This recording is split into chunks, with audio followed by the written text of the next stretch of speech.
Au moins 8 personnes ont été blessées au Colorado, aux États-Unis, lorsqu'un homme criant « Liberté pour la Palestine » a lancé une bouteille Molotov au milieu d'une foule rassemblée en soutien aux otages israéliens à Gaza. Le FBI a déclaré qu'il traitait l'incident comme un « acte de terrorisme ». La police a indiqué que les blessés avaient entre 52 et 88 ans. L'auteur de l'attaque, un homme de 45 ans identifié comme Mohamed Sabri Soliman, est clairement, selon les forces de l'ordre, l'auteur d'un acte de violence ciblée lorsqu'il a lancé l'engin incendiaire vers un groupe de personnes rassemblées dans une zone piétonne qui menait une manifestation pacifique.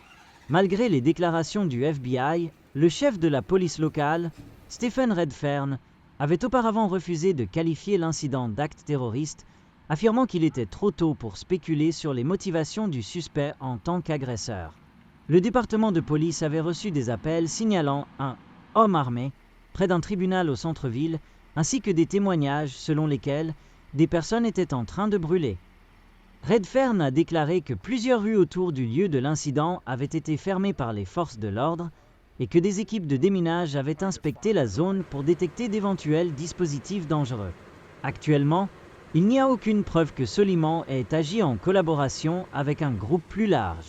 Certains des blessés sont dans un état grave. 4 ont été transportés dans un hôpital local, tandis que 2 autres ont été évacués en hélicoptère vers un hôpital à Aurora. L'attaque survient dans un contexte de forte tension aux États-Unis en raison de la guerre d'Israël à Gaza.